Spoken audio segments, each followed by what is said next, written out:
세상에 떠도는 기묘한 괴담들. 첫 번째 이야기, 강원도 춘천의 시골 폐가에서 실제로 겪었던 실화괴담. 이번 여름에 시골에 가서 놀게 되었습니다. 춘천에서도 정말 외진 산골에 할아버지 댁이 있는데요.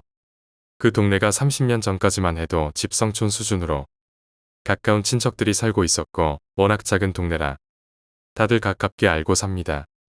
저녁을 먹으면서 한참 사촌들하고 얘기를 하게 되었는데 예전 동네 점집 이야기가 나왔습니다. 저는 물론 태어나기도 전부터 있던 곳이어서 큰아빠들과 저희 아버지가 해주시는 얘기, 사촌 형 누나들이 실제 목격한 내용들을 듣게 되었고요. 아버지가 8남매 중에 6째시다 보니 사촌인데도 거의 20살 가까이 차이가 납니다. 집안 분위기 자체가 성경을 보기 때문에 미신 같은 건 믿지 않으면서도 영적인 존재가 있다는 건 믿다 보니 이전에 누구네 굿을 지내는데 무당이 맨발로 작두를 타고 자갈밭 같은 산을 풀쩍풀쩍 뛰어 올라가더라 하는 기묘한 이야기를 들으니 어느 정도 긴장이 되더라고요. 밥을 다 먹고 퍼져 누워있을 때쯤 사촌 형님이 오늘 지나오면서 보니 점집이 아직 있더라며 흉가 체험이나 한번 하자고 가자고 하시더군요. 저야 호기심에 가자고 했는데 막상 앞에 가보니 솔직히 음산하고 너무 무서운 겁니다.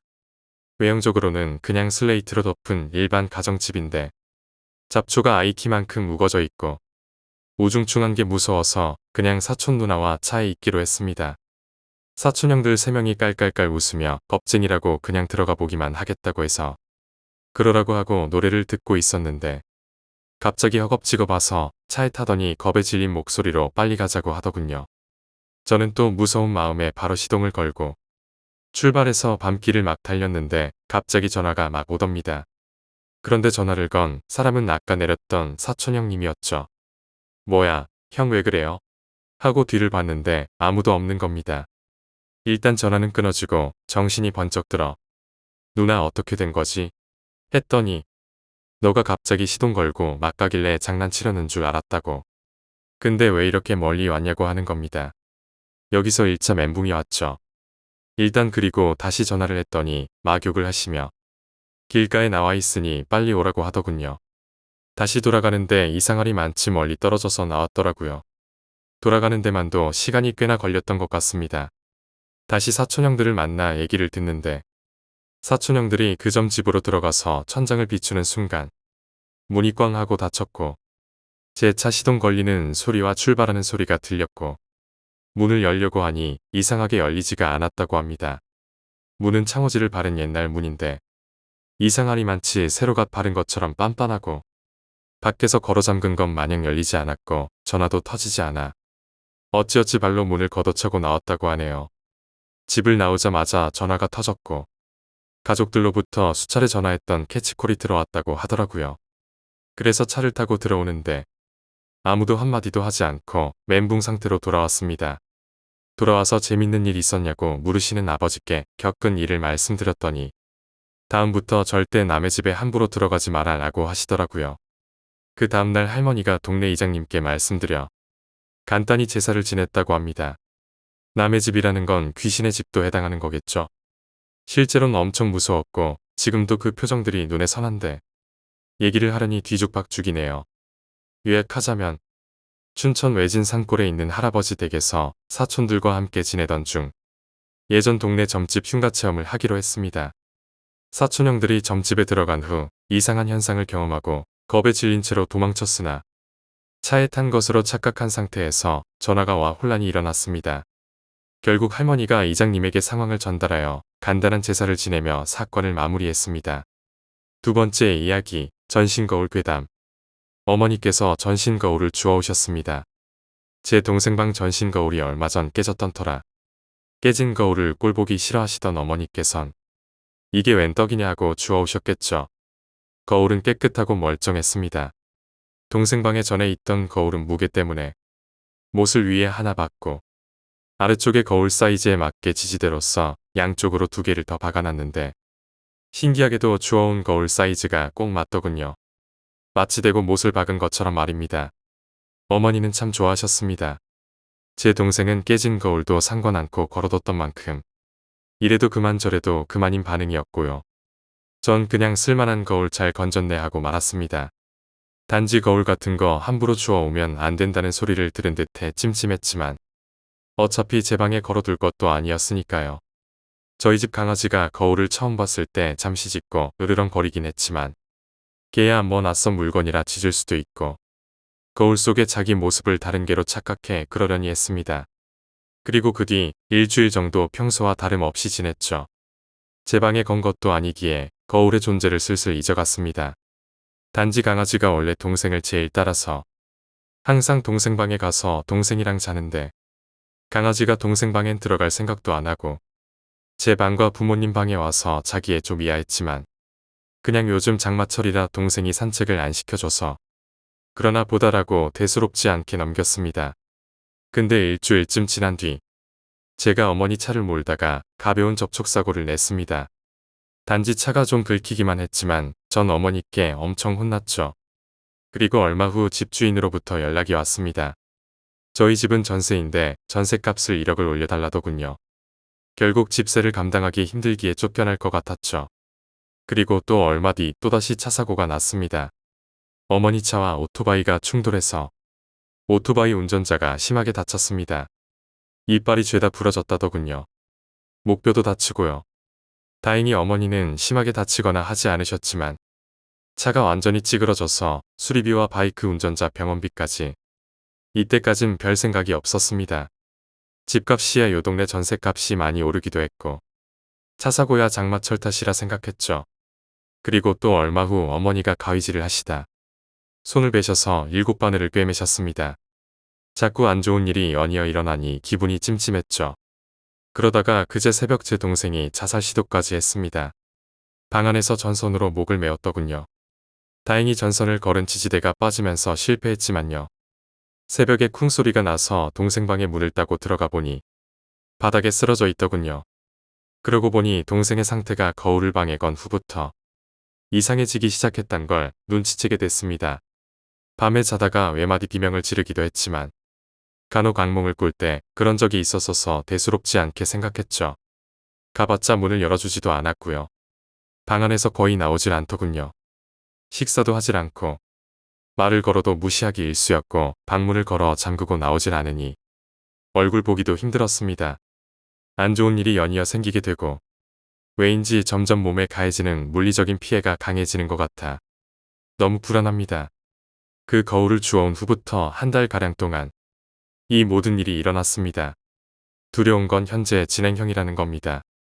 동생과 대화를 할 수 없어서 상태와 이유를 물을 수가 없습니다. 거울을 떼버리고 싶지만 문을 잠근 채 방에 절대 들어오지 못하게 하네요. 세 번째 이야기, 청바지 괴담. 제가 아주 오래전에 청바지를 사왔거든요. 근데 진짜 거짓말이 아니고요.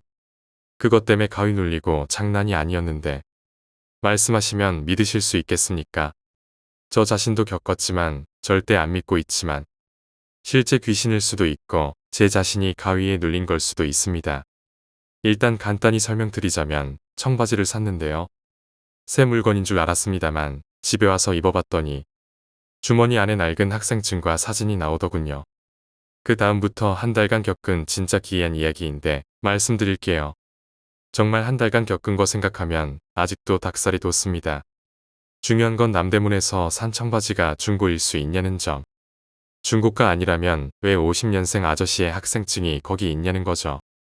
많이 입으시는 컬러로 사와서 다음날 입으려고 입었습니다. 제가 보기에도 중고는 절대 아니었고요. 친구랑 같이 사온 거였거든요. 근데 입어보니 주머니에 뭐가 있더라고요. 꺼내봤습니다. 50년생 어떤 아저씨의 학생증이더군요. 경남고등학교 학생증이고요. 안에는 경남고 학생증이랑 한자로 된 이상한 학생증 비스무리한 것이 있었죠. 그리고 무슨 안경점에서 맞춘 종이가 있었고 사진 2장이 있었습니다. 학생증에는 학생 시절 사진이었고 사진 2장은 한 40대 정도 사진이더군요. 전 그냥 왜 이런 게 있을까 싶었죠. 그냥 중고인가 생각했고 친구랑 보고 샀는데 절대 중고도 아니었고요. 이상하다 생각하면서 구석에 쳐박고 그냥 몇 번 입고 다녔습니다. 일단 그러고 처음에 일주일 정도 좋다고 입고 다녔습니다. 근데 정말 제가 귀신이고 나발이고 한 번도 겪은 적도 없고 가위 눌린 적도 없고 근데 처음엔 학교에서 잘 때 가위에 눌렸습니다. 대학생인데요. 수업을 듣다가 뒤에서 자주 자거든요. 근데 자다가 잠깐 가위를 눌렸습니다. 눈이 안 떠지다가 눈만 간신히 떴는데 앞에 어떤 사람이 절 보고 있더군요. 바로 앞에서 보고 있더라고요. 전 진짜 장난 아니고 눈만 보일 거리에서 바로 눈만 보였습니다. 장난 아니고 소리 지르면서 수업에서 일어나서 개망신당하고 집에 왔습니다. 인터넷에서 검색해보니 가위는 몸이 허하면 나타나는 거라고 하더라고요. 그래서 그냥 안심하고 잤습니다. 근데 그날인가 다음 날인가 가위에 눌렸습니다. 거의 이틀에 한 번쯤은 가위에 눌린 것 같네요. 근데 처음에 본 눈이 무서워서 가위 눌렸을 때 눈은 절대 안 떴죠. 미쳤다고 뜹니까? 개 무서운데. 그래서 참고 지내고 있었습니다. 그러다가 며칠 후에 가위에 또 눌렸습니다. 정말 미치겠더라고요. 요즘 학교에서도 잠도 못 자고 그래서 그냥 눈 떠버렸어요. 한 아저씨가 있더라고요. 처음엔 누군지도 몰랐죠. 그냥 보고 있었습니다. 진짜 닭살 돋고 그러다가 어떻게 했는지 다시 눈 감고 있다가 가위 깨고 나서 일어났는데 정말 제 몸이 아닌 것 같더라고요. 새벽이었는데 형은 거실에서 게임을 하고 있었고요. 저는 일어나서 의식만 있고 몸은 멋대로 움직이더라고요. 그러더니 일어나서 한 게 뭐냐면 바지 주머니만 계속 뒤졌습니다. 형이 왜 그러냐라고 그러다가 제가 거의 진짜 바지 찢을듯이 막 뒤지니깐 미쳤냐고 딱 치고 그 순간 정신이 확 깨더라고요. 여러분이 어이없단 생각하실지 몰라도 저라도 절대 안 믿습니다. 어쨌든 그러고 그날 밤새 생각했습니다. 정말 장난 아니고 저한테 귀신이 씌인 건가 생각도 들고요. 계속 생각하다가 가위 눌렸는데 나타난 아저씨 얼굴이 딱 생각이 나더라고요. 가위 들렸을 때 그 사람이랑 매치가 되더군요. 가위 눌렸을 땐 어두워서 서 있는 사람 형상밖에 보이지 않았는데 감이라고 해야 할까요? 사진이랑 비슷해서 똑같은 사람일 거란 생각밖에 안 들더라고요. 제 서랍에 그 학생증이랑 그거들 다 처박아 봤던 걸 봤습니다. 처음에 학생증 봤을 땐 어린애 사진이라 그냥 혹시나 했는데 아저씨 사진을 꺼내보니 닭살이 확 돋으면서 그 아저씨가 맞다는 생각밖에 안 들더라고요. 그래서 생각을 했죠. 절대 그 바지가 중고일 리는 없다는 점이고 미국에서 왔으니 그 아저씨는 아마도 이민 간 사람일 거라는 점. 근데 왜 나타났냐는 거죠. 처음엔 그냥 혼자서 생각하는데 제가 그냥 무의식 중에 생각한 거라고 생각을 했죠. 50년생이라고 적힌 거 보니깐 아마도 지금쯤 돌아가셨을 수도 있으신 분이라는 게 생각이 나면서 후덜덜 하더라고요. 그래도 이상한 놈 취급당할까봐 그냥 가족한테도 얘기 안 하고 술 마시다가 친구들한테만 얘기해봤는데 친구들은 나보고 병신이라고 그냥 태워버리라 그러고 전 혹시 몰라서 진짜 그냥 이 학생증을 경남고에 찾아가서 주인 한번 찾아볼까 생각도 하고 있었습니다. 결정적으로 그러던 차에 집에 혼자 있던 중에 딱 5분간 정전이 됐습니다. 집에 혼자 있었죠. 엄마 아빠는 일하시고 형도 제대해서 알바하니 학교 갔다 와서 집에서 혼자 TV 보면서 뒹굴거리고 있었습니다. 막상 학생증에 사람이 귀신이었다고 생각을 해도 학생이라서 그냥 학교 다니다 보니 그냥 찾아주거나 어떻게 대처하거나 그럴 생각만 할 뿐 막상 행동은 안 하고 있었죠. 근 일주일 동안은 그 아저씨 가위 눌렸을 때 본 후부터는 가위 눌린 적도 없으니 그냥 이지런히 하고 있는데 TV 보고 있는데 갑자기 불이 팍 나가더라고요. 정말 장난이 아니고 아마 8시쯤이었을 겁니다. 방에 있는데 정전이 되니 무섭죠. 근데 웃긴 게 창문으로 반대편 아파트랑 다 보았는데 정전이 안 되었더라고요. 저희 아파트만 됐으려나 했는데 그 아파트 현관문에 밖에 보는 자그만 유리 아시죠? 그거 봤는데 밖에 있는 복도도 불이 켜져 있더라고요. 보통 정전이 되면 사람들이 밖에 나와서 왜 이러냐 그러고 얘기하는데 그런 소리도 안 들리고 한마디로 우리 집만 정전이 된 거죠. 그냥 황당하다는 생각만 잠깐 했습니다. 처음엔 그 있잖습니까? 정전돼도 전화기는 계속 되잖아요. 그래서 전화기를 들었는데 먹통이더라고요. 그래서 핸드폰을 켜서 불빛을 이용해서 좀 보려고 했습니다. 핸드폰을 컴퓨터 옆에 놓은 기억이 나서 컴퓨터에 가서 뒤적거렸습니다. 키보드 옆에 제가 보통 올려놓기 때문에 핸드폰을 바로 찾았죠.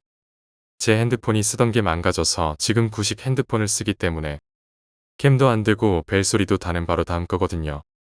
그래서 플래시 기능도 안 돼서 그냥 핸드폰을 열어서 작은 불빛만 켰습니다. 그런 다음에 바로 뒤돌아서는데 정전됐을 때 보통 누가 있는 것 같다 그런 생각 많이 하잖아요. 저도 그런 기분이 들었는데 단순히 무서워서 그런 거란 생각만 했죠. 근데 뒤돌았을 때 불빛이 뭔가에 의해 막히더군요. 전 손만 봤습니다. 도는 순간 제가 약간 아래쪽을 보고 있었죠. 어둠 속에 사람이 서 있는 모습에 손 부분만 핸드폰에 비춰지는데 오른손만 딱 내밀고 있더라고요. 저한테 뭔가를 달라는 듯이 말입니다. 보는 순간 그냥 그 아저씨겠구나 생각이 들었죠. 전 꿈이길 바랬죠. 정말 막간이었는데 평생처럼 느껴지고 그 순간 불이 확 켜졌습니다.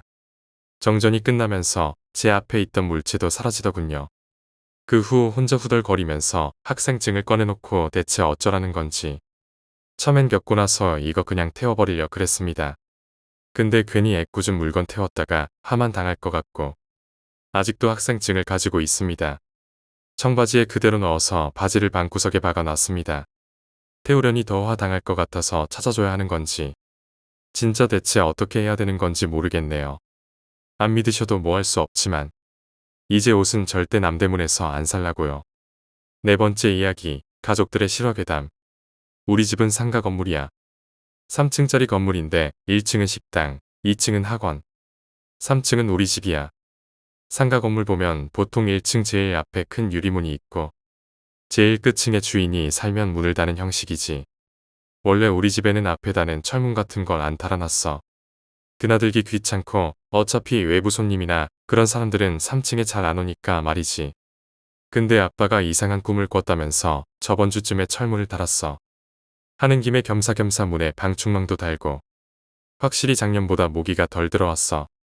우리 집만 그러는지 모르겠는데 여름에 엄청 더우니까 집 문을 열어놓고 잤어. 어차피 1층 유리문을 잠그니까 올라올 사람도 없고 그날은 이상하게 초롱이마저 짖지 않았던 날이야. 아마 너무 더워서 기절하듯 잠들어서 그랬을지도 모르겠어. 더우니까 우리 자매는 거실에서 자고 아버지랑 어머니는 강에 고동 잡으러 갔지. 그러니까 집에 남자가 아무도 없었던 거야. 잠을 자는데 걸걸한 남자 목소리로 이거 뭐야? 라는 소리가 들렸어. 그러면서 문을 돌리는 철컹거리는 소리도 나고 내가 너무 놀라서 누구세요? 라고 말하니 문을 돌리는 소리가 안 났어. 말소리도 잠시 끊기다가 가래낀 목소리로 여기 누구누구 시댁 아닙니까? 볼 일이 있으니까 문 좀 열어주세요 이러는 거야. 그것도 너무 침착하게 말이지. 낮에 찾아와서 대뜸 문고리를 돌려도 무서울 판에 밤에 와서 욕하면서 문고리를 돌리는 건 3살짜리 어린애라도 이 사람이 위험한 사람이다 라고 생각할 거야. 지금에서야 바로 경찰에 전화해야지 라는 생각이 들지만 그때는 부모님도 없고 밖에는 모르는 사람이 서 있지. 동생들이랑 초롱이는 아무것도 모르고 자고 있지. 진짜 패닉 상태였어. 그냥 공포심에 엉엉 울면서 무작정 없는 아빠를 불렀어.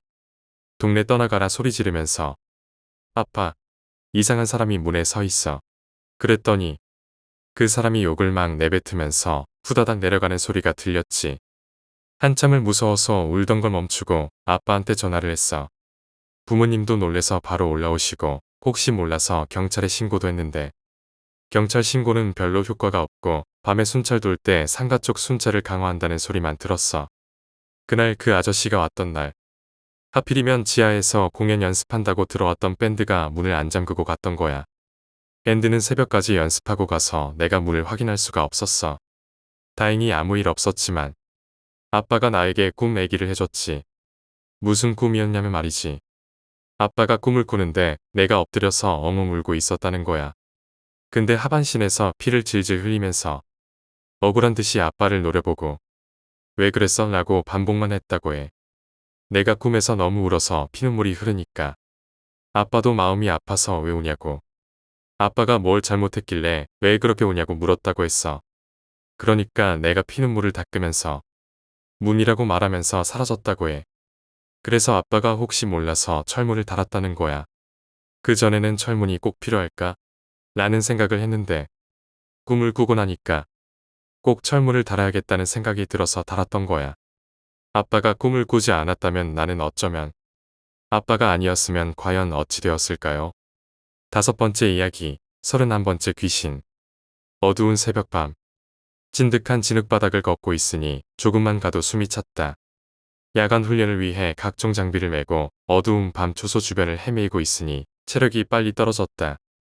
계속 지칠 무렵 50여 명 가까이 된 부대원들이 한 줄로 라이트도 없이 앞에 동료만 따라가고 있을 때 나는 그만 앞에 있던 동료를 놓치고 말았다. 내가 소리를 내어 일단 정지를 외쳤고 뒤에 있던 동료들이 멈춰섰다. 그때 통신병 무전기에서 소리가 들렸다. 여기는 선두 중간에 줄이 끊긴 것 같다. 인원 확인 바람. 어두운 밤에 결국 줄이 끊겼는지 인원 체크를 해야 한다는 소리가 들려왔다. 정확히 30명이 모자란다며 인원 확인을 요청했고 가장 앞에 있던 내가 순번 하나를 외치자 순차적으로 외치고 마지막에 순번 30이 들리자 안심했다. 그런데 순번 31 끝. 순간 모두 정적이 흘렀다. 인원이 한 명 더 늘어 있는 것이다. 누가 장난치냐? 똑바로 순번 외친다 알았나? 다들 오싹해진 분위기를 바꾸고자 노력하듯 각자 한마디씩 한다. 뒤에 있는 동료가 툭툭 치며 순번을 다시 외치라고 했다. 나는 머뭇거리며 순번 하나를 외쳤으나 마지막에 돌아오는 것은 순번 31 끝. 이쯤 되자 다들 분위기가 심각한 듯 보였고 무전기로 여긴 31명이니 다시 인원 체크를 해달라며 선두 쪽에 무전을 보냈다. 하지만 선두 쪽에서도 인원이 맞아떨어졌고 한 번 더 확인했지만 인원은 31명이었다. 다들 분위기는 심각해졌고 나는 패닉 상태에 빠져 아무것도 할 수 없었다. 어두운 곳에서 할 수 있는 거라곤 선두가 다시 돌아오기를 기다리는 것이었다. 저거 누가 라이트 켰어? 야간 훈련인 거 모르나 누가 라이트 켰어? 갑자기 멀리서 라이트가 보이자 다들 술렁거렸다. 다행히도 선두 그룹인 것 같았다. 그리고 라이트가 가까이 와 눈이 부셔 살짝 눈을 가리자 앞에 있던 동료가 내 어깨를 툭 하고 잡았다. 이놈아 어디 있었어? 너 혼자 사라져서 지금 난리도 아니었던 거 알아 몰라? 혼자 떨어졌으면 소리라도 치던가. 다그치는 동기를 보며 주변에 아무도 없는 것을 확인한 나는 그 자리에서 기절했다. 나 이외에는 소대 자체가 다 귀신이었던 거예요. 귀신이 30인데 내가 있어서 31였던 거죠. 6번째 이야기, 소름 끼치는 보일러실.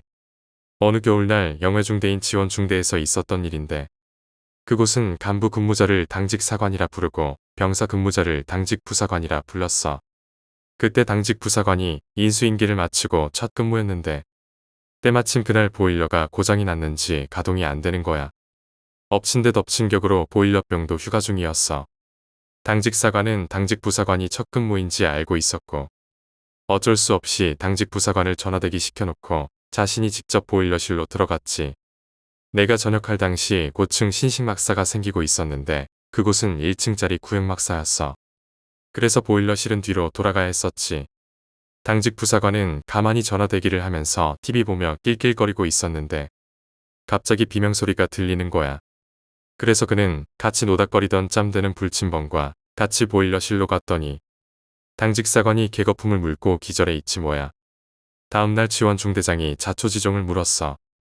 당직부사관이 하는 말이 자기가 보일러실로 들어가서 보일러를 재가동시켰고 매우 흡족해했고 보일러실 문 안쪽에 걸려진 거울로 보일러 수리사의 능력을 가진 자신의 얼굴을 보며 역시 잘생긴 것 같다고 자화자찬하고 있었는데 거울을 자세히 보니 자기의 머리 위에 머리가 또 있었다는 거야.